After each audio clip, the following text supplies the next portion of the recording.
朋友们晚上好啊，欢迎收听灵异电台。今天呢咱们再说个东北大仙儿的事儿啊，这不是我主动的啊，没办法，咱这是又来朋友了。咱这朋友呢名字叫虾啊，不是瞎子的虾啊，就咱吃的那个大虾的虾。他呢听他同学啊，在他上高中的时候给他说过一个他们家里的事儿。他说当时听这事儿的时候啊，特别的惊奇啊，就是当初他说我小时候经常就是听我们这儿的人说什么保家仙儿的，但是我不认识真有保家仙儿的。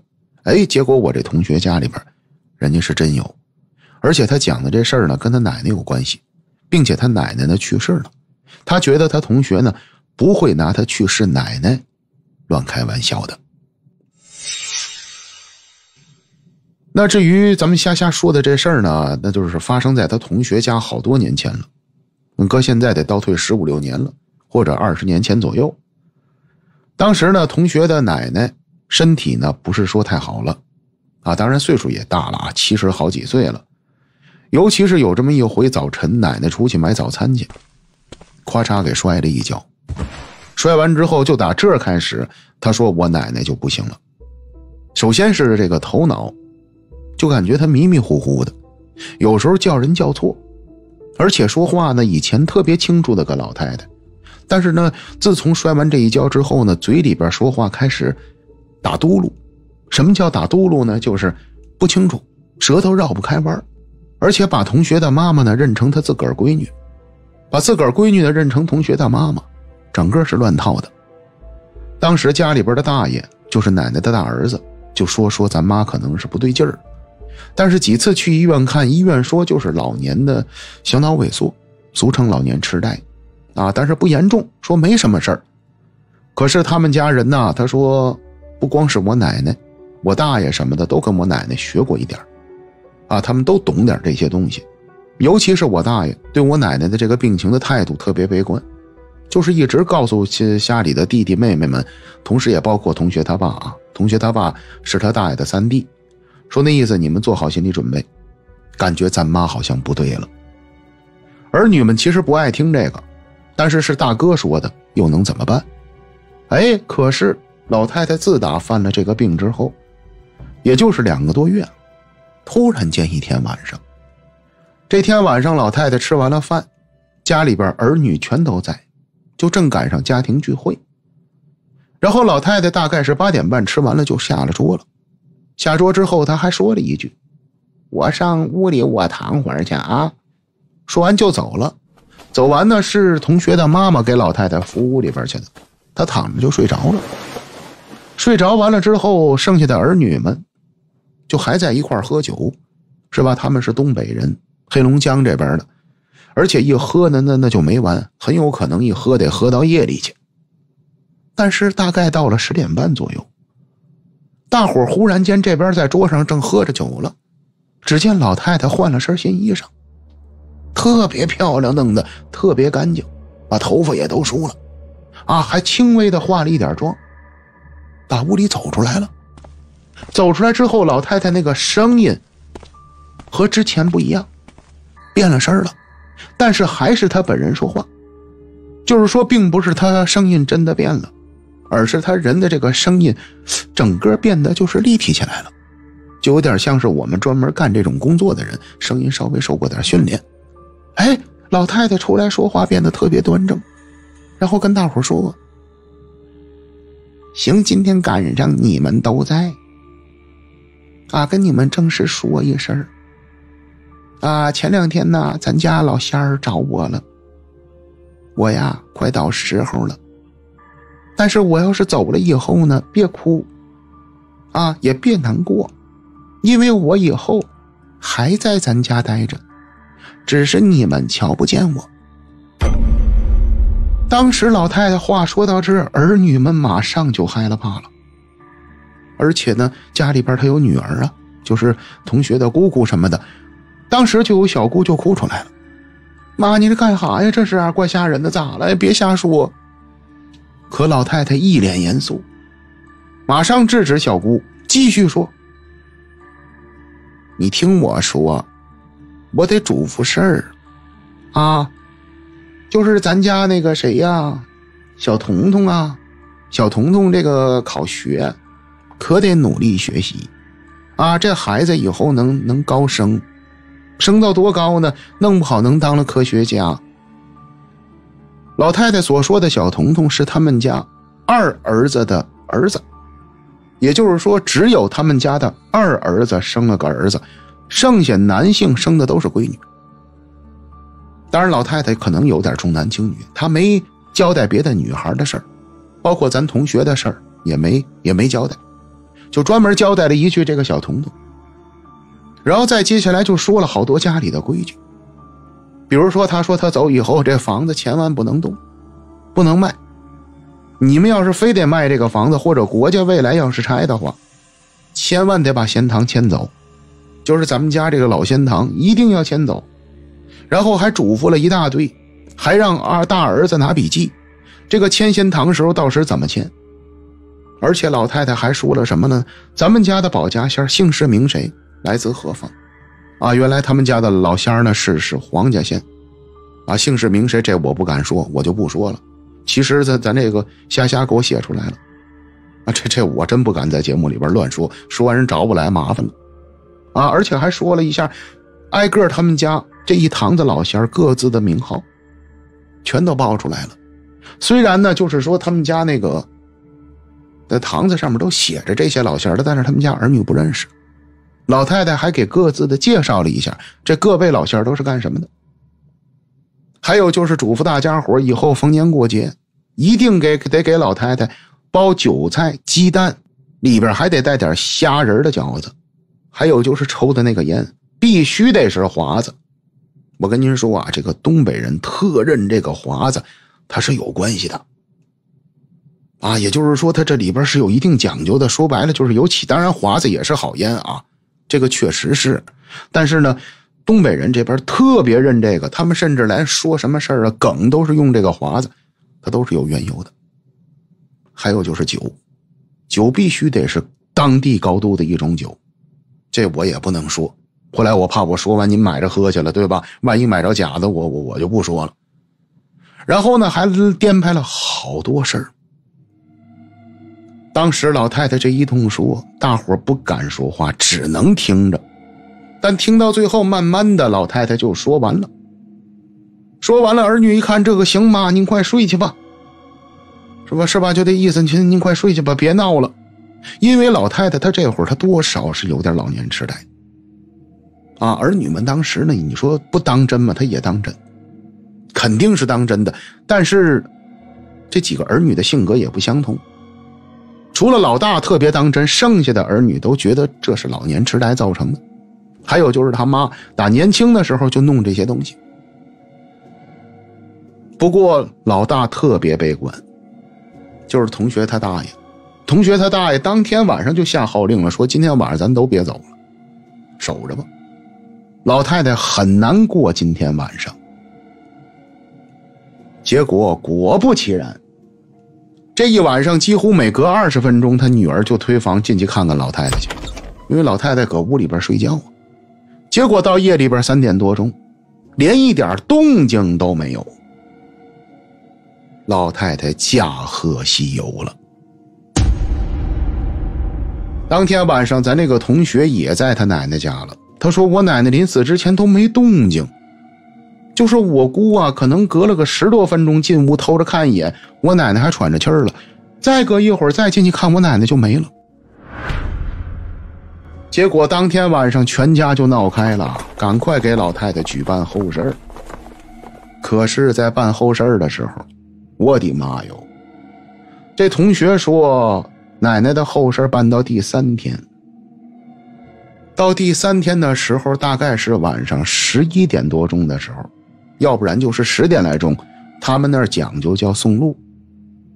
就是家里边的排成一个长队，抱着老太太照片还有老太太的遗物什么的，把老太太送到十字路口送走，然后在十字路口呢得把老太太的一些遗物什么的烧掉，这是当地民俗。可是就送路这天晚上，全家啊，我说的是全家，只要是他们家血脉的这些人甚至包括个别的几个跟老太太特别亲近的直男妄女，全瞧见老太太了。而且老太太不是一个人，跟着3、4个，这3、4个人都穿着古装，一个个长得就跟神仙似的，一个个长得贼漂亮，贼白贼干净，里边有男的有女的，但是离着他们老远的，站在他们当时给老太太烧东西这十字路口，起码得20、30米的一棵树下。当时是老太太大儿发现的，他大儿发现完之后呢，他不说，但是你不说不行，家里亲戚也有能看见的。结果他大儿发现旁边有亲戚也瞧见了，马上他大儿就控制局面了。大伙儿别慌啊，咱妈这回来看咱来了，跟咱再见最后一面，别慌啊，别闹，没有必要，这是咱妈啊，就算是个鬼是啥的话也不会害咱，别慌。老大当时把局面撑住了，我跟您说，要不然的话，同学说我们家那天晚上就乱套了，吓坏了。那后来这堂老仙儿就由他大爷带着了，然后他大爷每逢初一15都上香啊，就是给老仙儿上供。同时大爷经常包韭菜馅儿，加鸡蛋，里边还得加虾仁的饺子。可是他们家人也是奇怪，这小子一直也不知道是给谁包的，因为老太太生前她不吃这个馅儿，老太太爱吃酸菜的，她很少吃韭菜，吃完烧心。可是这是老太太嘱咐下来的，所以只能这么干。但是他大爷有一辙，他大爷不会看事儿，所以呢，这同学家的东西就是断了。估计这堂的老仙儿以后就成了他们家的内门保家仙儿了。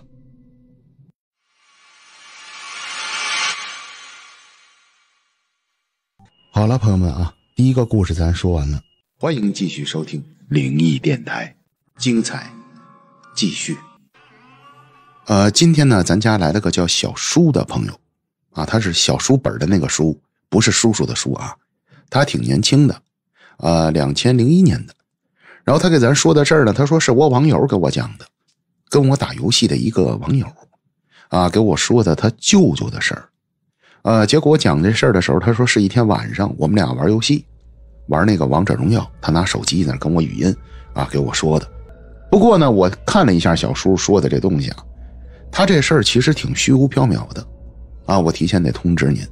就是说他并没有说看见什么实事儿，但是这事儿不能琢磨，越琢磨越吓人。好啦，朋友们啊，马上我给您说小叔说的这件事儿。小叔认识的这个网友呢是四川的，这网友呢其实他个人没有什么特殊的，但是呢他有个大舅，他这个舅舅呢等于是他妈妈的大哥。然后在他呢10岁不到的时候，可能也就7、8岁时，他大舅给死了。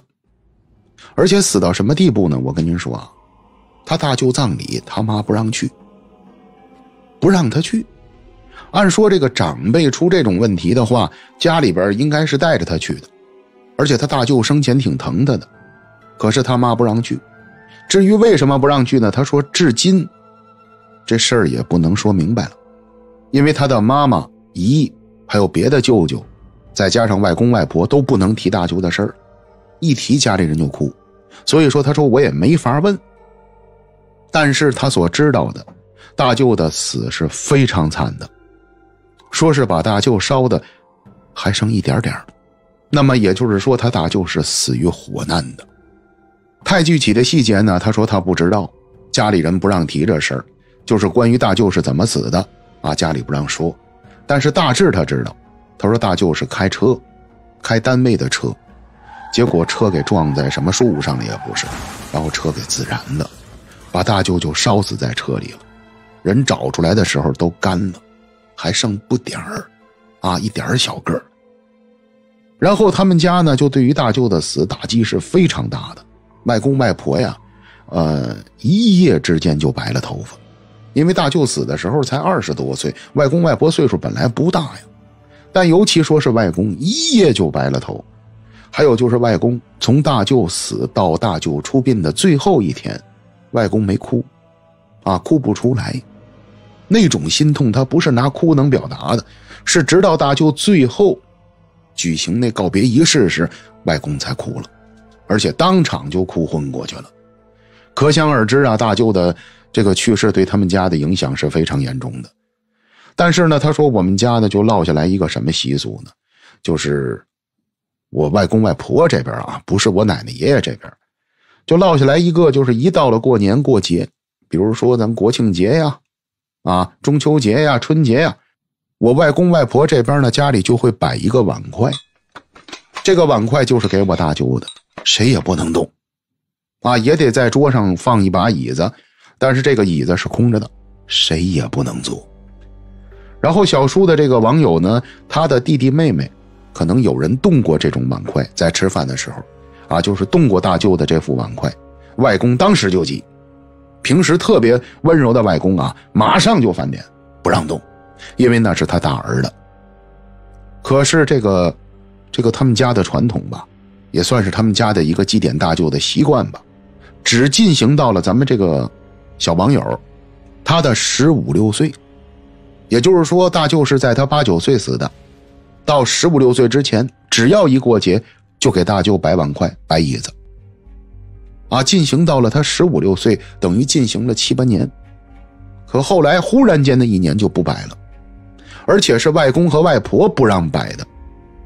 那您知道是为什么吗？没错，接下来的吓人的事儿就出自这上面。而且这打游戏的小网友他也经历的。他说真正不让摆这筷子的事情是发生在他10几岁的时候，14、15开始的，也就是说整体历时了得2年，不是1年。他说打14、15开始，有一年中秋，我记得特别清楚，我们全家在外公外婆那儿聚会吃饭。因为我的爷爷奶奶是乡下的，我们很少回爷爷奶奶家，我妈呢是成都这边城市的，我爸等于娶完我妈之后呢，大量的就是一过了节日就会跟我妈回外公外婆家。然后呢这次吃饭呢，他说全家都来了，舅舅姨们什么全都到了，大伙儿喝酒挺热闹的，而且把大舅的那个碗筷椅子都摆好了，一直在那儿空着。可是吃到晚上10点多钟，酒局要散了，就几乎就是大伙儿喝的差不多了，已经呢奶奶还有姨们呢已经开始收拾桌子了。结果这时候是外公说的，说这怎么有股糊味呢？怎么锅没有关呢？然后外公这么一说，外婆马上出去就看火，结果到厨房一看，火是灭着的，并没有开着。然后与此同时，家里人就全都闻见一股糊味就是全都闻见。这时候呢，咱们这个玩游戏的小网友他说我也闻得见一股特别浓的糊味。然后外公呢对于火比较敏感，因为他儿子是让火烧死的，马上外公就怀疑是不是邻居家着火了，就扒窗户往外边瞧，可是外边一点动静都没有，人家家户户有的都睡觉了。万一要是有谁家着火了，那住的那种单元楼，那不用说了，那肯定乱了套了。就算他们家不发现，人别人家发现，可问题是绝对没有，这周围没有着火的。那接下来家里人就开始怀疑是不是电线漏电了，是不是？怎么这么大的烧焦味儿？然后就开始检查线路，就是屋里的插板电线什么的。可是正在家里人忙活着了，甚至连床底下都开始准备翻了，看看是不是床底下着了，刚才抽烟时扔的烟头什么的。可是忽然一下，大舅摆在桌子上的那副碗筷啪就崩了。什么叫啪就崩了？就是那个碗裂开了，而且是崩裂了，把那双筷子啪就给崩飞开了。当时这小伙伴说，我们全家一下就静了，那种宁静是极为恐怖的，静了起码得10几20秒钟。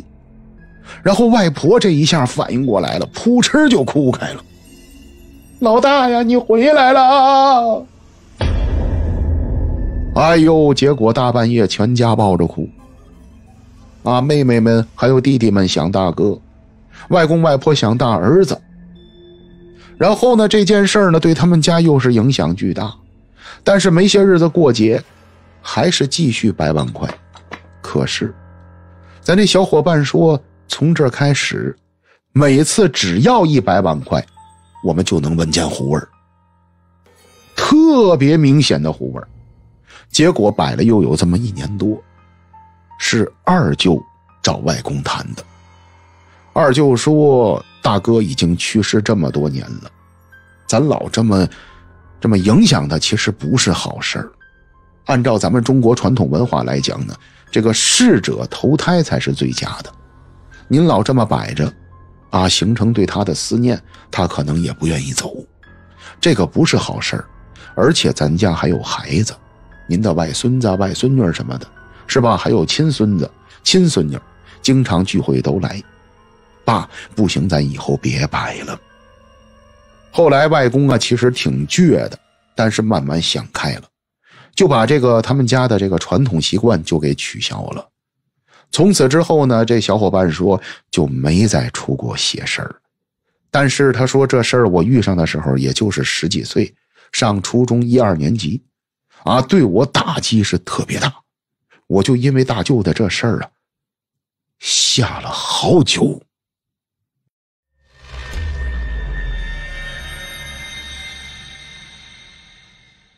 啊，行了，接下来马上给您说他第3个事儿。这第3个故事是咱家一个来自河北省的听友提供给咱们的。这小姐姐呢叫河北会蹦的炒米粉。那炒米粉今天给咱带来的故事呢，是前几年她当仓库管理员的时候遇到的一件事儿。这件事儿让炒米粉不但把工作辞了，并且啊到今天为止他都不知道自己到底遇到的是什么事儿。因为这事儿他不只是邪门，并且啊还特别的离奇。那咱接下来我就给您说他这故事。炒米粉的故事发生在好多年前，那会儿呢他刚步入社会，天天忙于找工作。一开始本来是想找自己呢和自己所学专业工作相关的这些工作种类的，但是找着找着发现自己所学的相关工作这个收入不是说太高，所以马上自己呢就扩大了视野，想看看有没有别的工作。结果找了半天，炒米粉在网上发现了一家公司正在招聘。招聘的这个工作呢是仓库管理员。虽然呢这管理员上班的工作地点稍微有点远，在城市近郊边上，但是当时人给出的这个条件待遇，上班时间也包括资薪，一下子就把咱们家炒米粉给吸引住了。炒米粉当时说，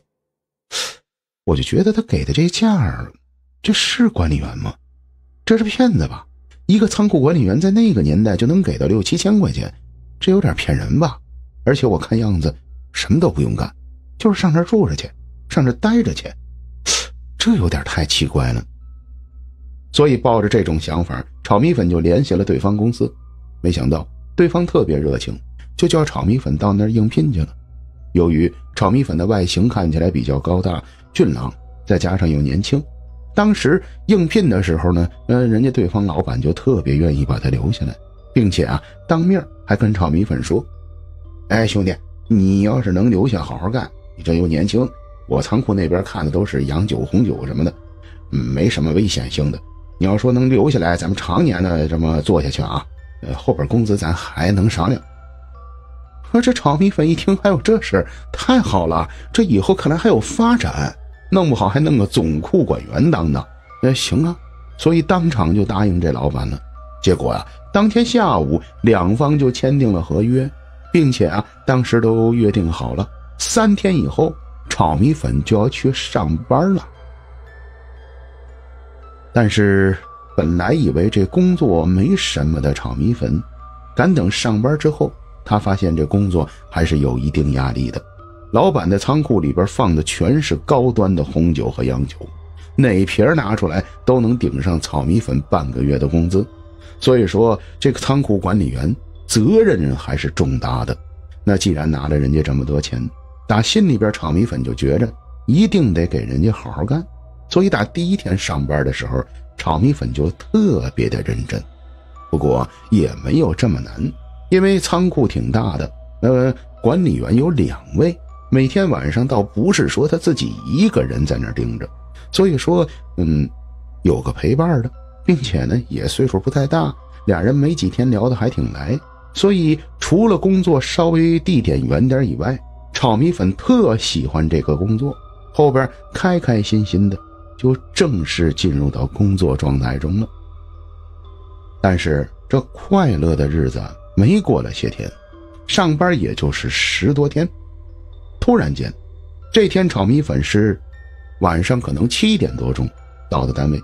他是8点钟上班。到了单位之后，他发现跟他要好同班的那个同事已经到了，所以在门口还没进去的时候，他就朝里边喊：王泽到了，我来了啊。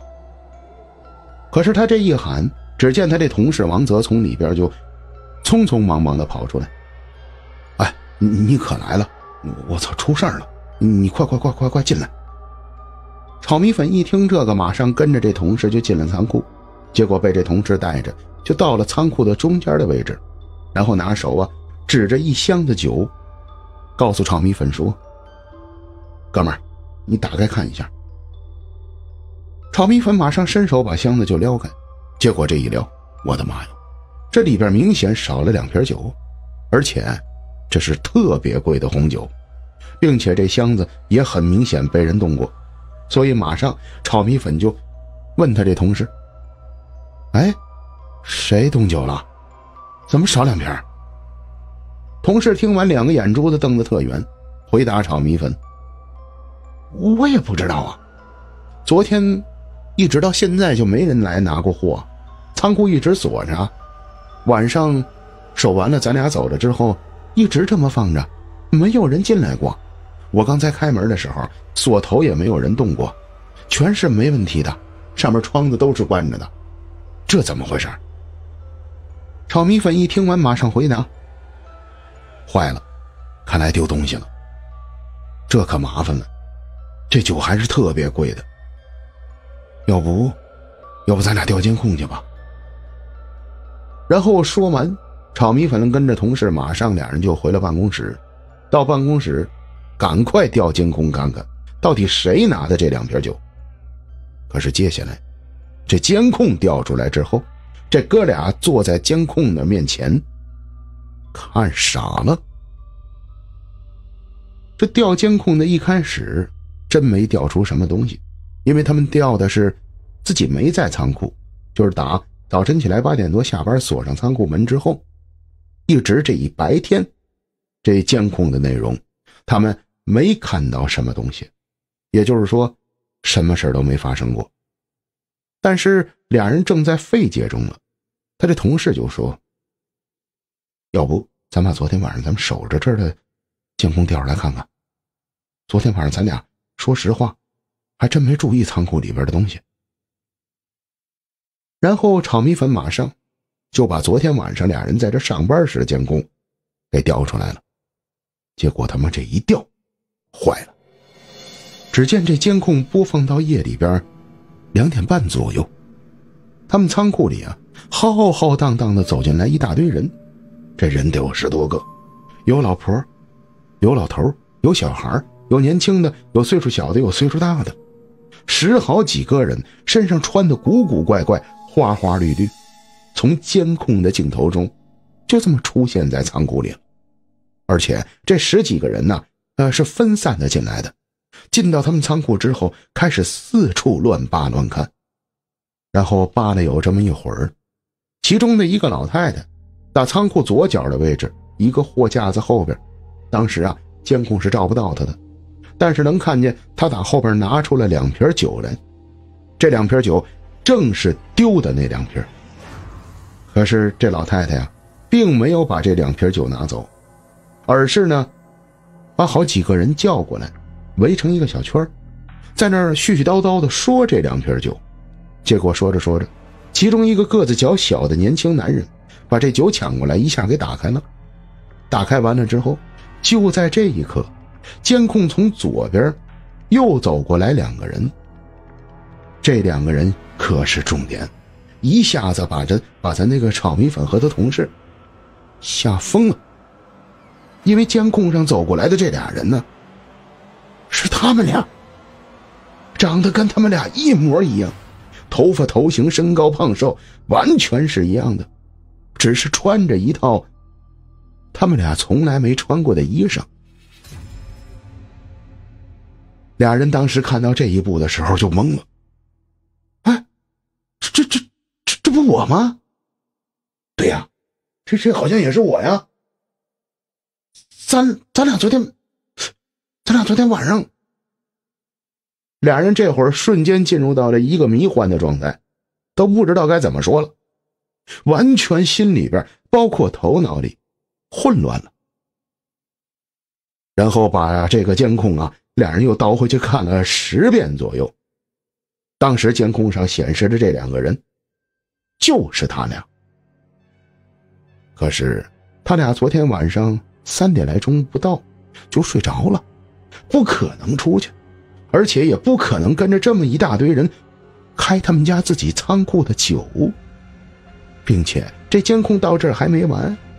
出现在屏幕上的长得跟他俩一样的这俩人，打那小个子男人手里边接过其中的这瓶酒之后，俩人还一人尝了一口，然后又递到了这老太太手里。再接下来老太太喝完之后又传给别人，然后就是这2瓶酒在几个人手里边开始传饮，饮了得有个2、3轮吧。这2瓶酒显然这些人都给喝光了，但是喝光之后，这些人包括那2个长得跟他们一样的人，又围成了一个小圈，然后几个人在那儿手舞足蹈的说话。当时你要说他们是像是跳舞，也有点像，但又没到跳舞的这个地步。不过能看得出来，这些人非常的开心，好像这个酒的效果对他们来讲非常的刺激。然后这时候这俩人可就懵了，我的妈哟，这怎么回事啊？这是炒米粉的那个朋友说的。炒米粉在边上这会儿已经都说不出话来了，全身发凉，身上的鸡皮疙瘩一层一层的突的冒，可能憋了得有好几10秒钟，才跟这同事说，哥们儿，咱们这儿不会闹鬼吧？你不觉着咱们这工资待遇都不对劲儿吗？你说咱俩是不是找了一个这种工作呀？这由于这哥们儿比炒米粉多来这上了20多天班，马上就回答炒米粉说，我操，我也不知道啊，我比你早来20多天，但是你要这么一说的话，就他这工资待遇就往下再降40%，就搁这后边村里边找，闭着眼找人，他何则到网上找咱们呢？哎呀，是不对啊，这仓库别再闹鬼吧。您看看这小子说法跟炒米粉一样，俩人一下就说到一块儿去了。可是这能怎么着啊？没办法啊，你现在撂挑子走人嘛，所以后边的工作还得干。俩人还是硬着头皮在这仓库又守了一夜。一夜过后，等到了早晨起来，俩人商量了一番呢，决定给老板打电话，说实际的情况，就告老板说丢了酒了，而且呢，希望老板能过来一趟，看看这个仓库的监控来。因为你不看监控，就单凭刚才监控发生的事儿，你拿嘴给老板讲，老板指定认为你是疯了。可是这电话打过去，这老板听完了并没着急，只是快速地问他们到底丢了多少酒。他们说丢了2瓶，然后老板好像完全的不在乎。可是这2个人当时其实不只是说这酒的事儿，他们就是想让老板过来看看监控，让老板瞧瞧这仓库到底发生什么事儿了。这老板当时听完了不想来的，但被他们俩逼得没辙，还是硬着头皮说你们在这等着我一会儿就过去。然后接下来俩人就是坐在办公室等着老板到仓库了。可是再往后边，老板大概40分钟后来了，来完之后俩人特别激动，调监控给老板看。可不知道为什么昨天晚上的监控全都消失不见了。你也可以这么理解啊，监控并没有消失，只是那10几个人貌似没来过。俩人昨天清清楚楚看到夜间的那些所有的影像全变成就是一摄像头对着仓库什么事儿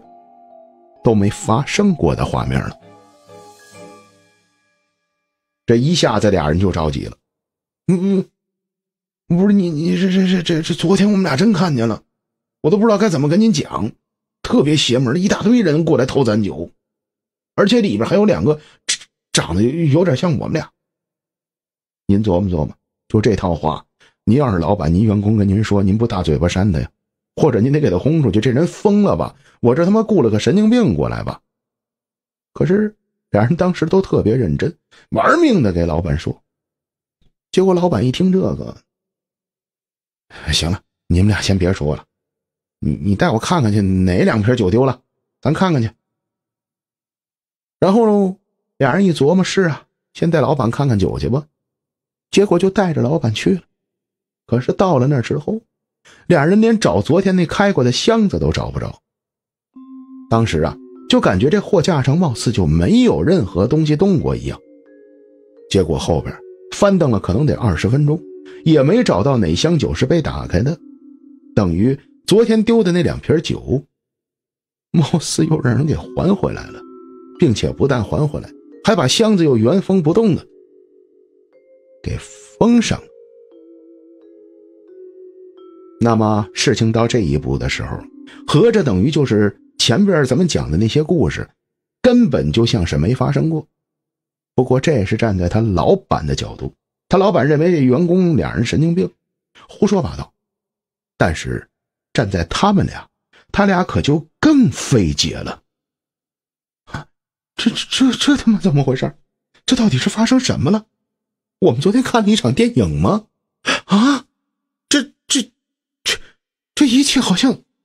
都没发生过呀。您看见了吗？这是当时炒米粉真正的状态。回到家他也这样，当天完了事到家之后跟他爸妈也是不停的絮叨。爸爸妈，我出怪事了，我听那仓库昨天丢2瓶酒，然后有人扮演成我们，还有一大堆人过来偷着喝，喝完之后转天监控没了。结果自己都不知道怎么给爸妈讲清楚，你想他爸妈能信他吗？然后又试着给同学朋友说，谁信呢？自己给自己都绕吧里边说乱的，也就我这嘴能把这故事说清楚，换别人这故事就瞎了。那更何况不是专业讲故事炒米粉，他说不清楚。所以炒米粉有一阵儿跟自己天天较上劲了。我都不知道用语言怎么该跟您形容，这孩子等于天天就研究这件事儿，也包括他那个同事，俩人天天就叨磨这点事儿。可是人为财死，鸟为食亡，那工资待遇给的太高了，俩人不舍得放弃，就这么着在这个仓库后边又坚持干了有半年。但是在这半年中时不时的还是发生怪事。到了后边，炒米粉实在精神上顶不住了，还是把这工作给辞了。不过这件事炒米粉讲给过身边所有的朋友，所有的亲戚，没有一个人信他，也没有一个人理解他的。然后再接下来就是前些日子了，炒米粉无意中听到了咱们家的节目，问自己鼓了半天的勇气，才把这故事分享给咱们的。好了，朋友们，故事说完了。这故事是个谜团谁要是对内容里边有什么看法想法，或者您能给解释一下，就是那些人是谁，还有那2个长得跟他们一模一样的人是谁，您别忘了在下方留言。好了，朋友们欢迎继续收听灵异电台，精彩继续。今天咱家来了个在泰国上班的小姐姐，这小姐姐呢叫 Yancy，然后他呢，在太行上班，当然具体是哪家太行咱不能说。他呢是空乘人员，就是咱们俗称的空中小姐。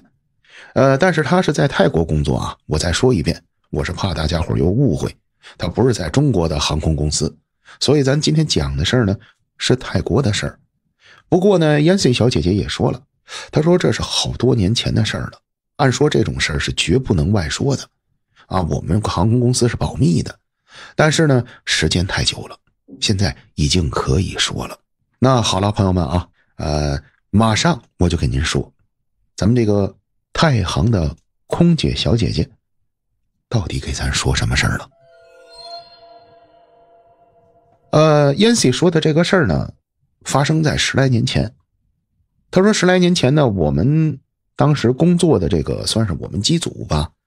有一个长得特别漂亮的这么个空中小姐，就是我同事。当然了，空中小姐都漂亮啊，这个大伙是都知道的，尤其泰国那边的空姐啊，选拔的非常的严格。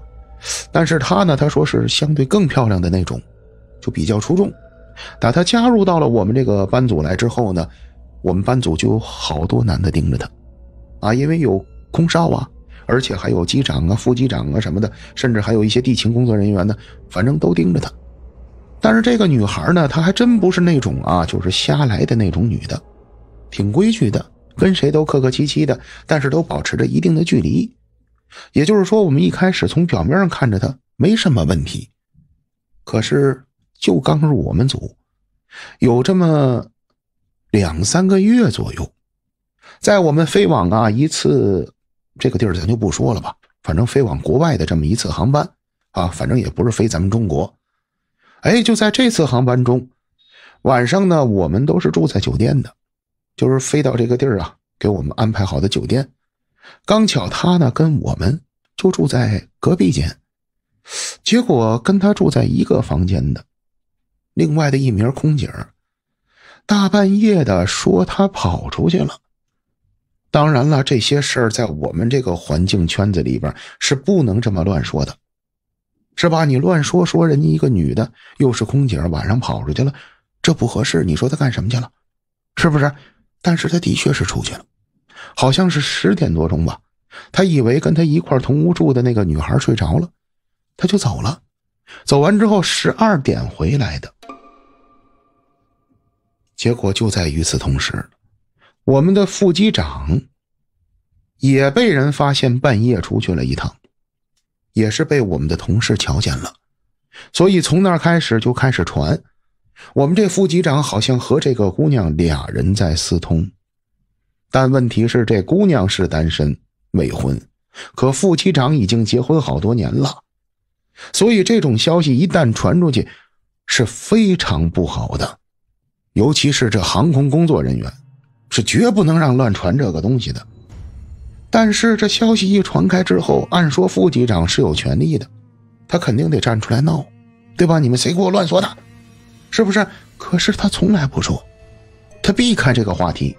所以这会儿大家基本上就确定了，俩人可能是真有关系。但是你说俩人真有没有关系，谁也没瞧见，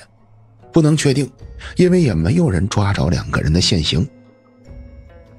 结果就这种状态持续了得2个多月，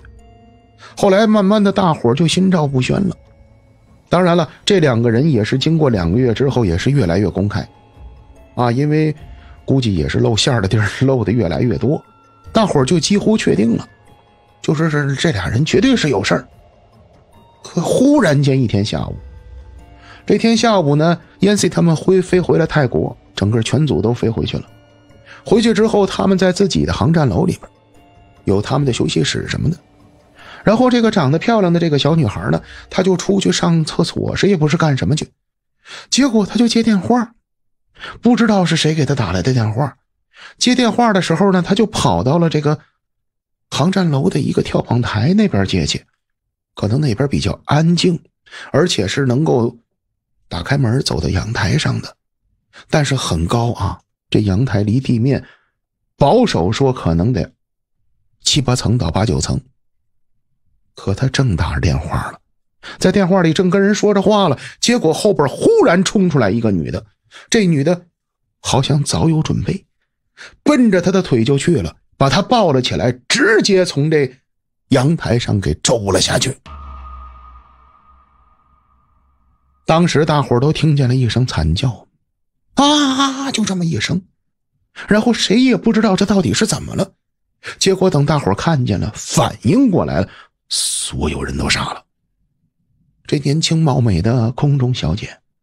啊，漂漂亮亮的，就这么给摔死了。机场出了这事儿不是闹着玩的，当时机场的警察全来了，很快就把那个推女孩下楼的女人给抓住了。结果这一抓住，我的个妈哟，原来这女的是副机长的老婆。也就是说，副机长的老婆早就知道这事儿了，一直在盯着副机长。但是他老婆几次跟副机长谈，发现副机长根本没有悔改之意，把这女的可能是逼到了极限。结果有一天终于要对这空姐下手了。实际上啊，他在航站楼这边已经盯了这个年轻的空姐几次了。有一次差点下了手，大概是在20多天前。但是他说当时没下去手，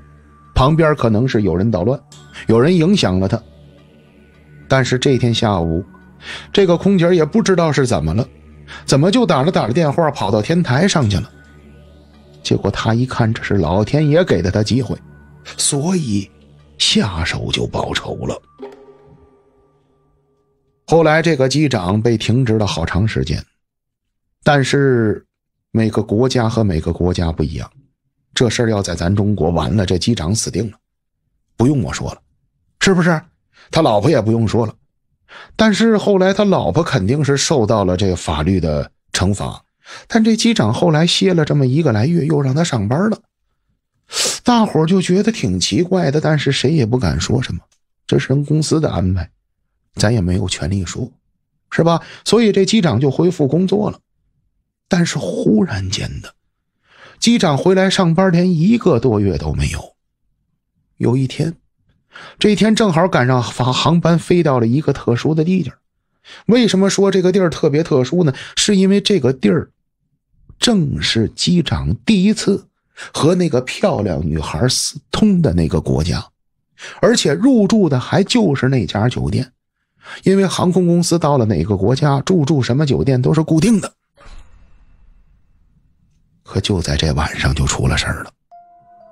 这天晚上Yancy 说出事的时候是夜里2点多钟，我们当时就听见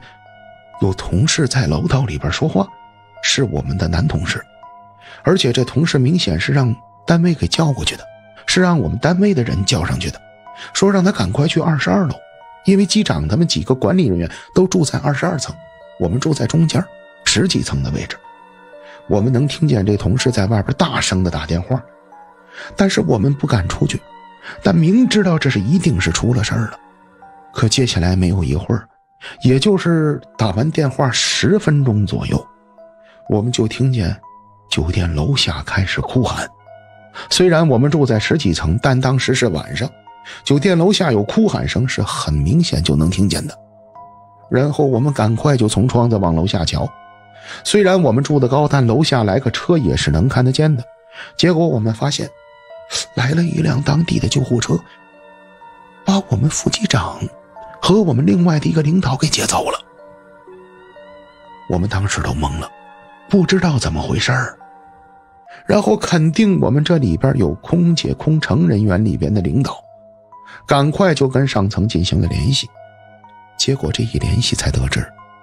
原来我们副机长疯了，发了疯了，这会儿已经给弄到人家这个国家当地的精神病院去了。这必定不是泰国，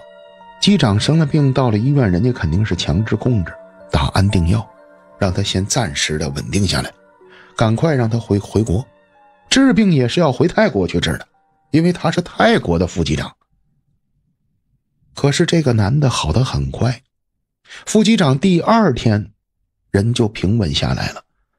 大伙就问他，你昨天晚上到底是怎么了？可是他说，我昨天晚上真不是疯了，我没有发疯，我只是吓的，太害怕了，我实在吓死了。那大伙就得问他到底怎么了，因为昨晚上他人整个是癫狂的，他说的东西你听不懂，不知道他说的是什么，他疯了。然后他继续又讲，昨晚我睡着觉，有人敲我门，我以为是酒店的人了，我就起身走到了门口，我问我说是谁呀？可是你知道是谁敲我门吗？是他，他找我来了，他问我还爱不爱他。然后我当时吓得都不行了，我说你走吧，你走吧，你不都已经死了吗？但是他就疯了，他在门口玩命的砸我的门，所以我才崩溃的。实际上这副机长昨晚呢就是精神属于急性的精神病，崩溃了，几针药下去把情绪控制住了。但是人家当时本国的医院也说了，说这就是惊吓导致的。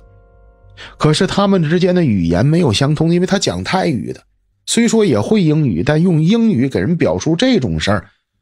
那得多高的英语水平啊！所以两方无法沟通。结果人家这边建议赶快把他送回泰国，可回到泰国就不行了。本来在这个国家机长看样子像是恢复回来了，但是延禧说他回到泰国人就又疯了，所以后来这机长就没再来上过班，就辞职了。但是因为这件事闹得非常严重，第一是机场本身死了人了，而且是凶杀案，第二又封了一个副机长，所以因为这个事儿我们开了大会，在当时那个年代说谁也不让说出去，但是我保证应该不是我们说的，但是我还是在网上看过类似的事儿，早就有人把它给公开了。可是事情啊没有我说的这么详细，因为这必定是我们组当时出的事儿。好了，朋友们，咱今天的段子咱就说到这儿了。朋友们，明天的节目更加精彩，咱们明天晚上再见。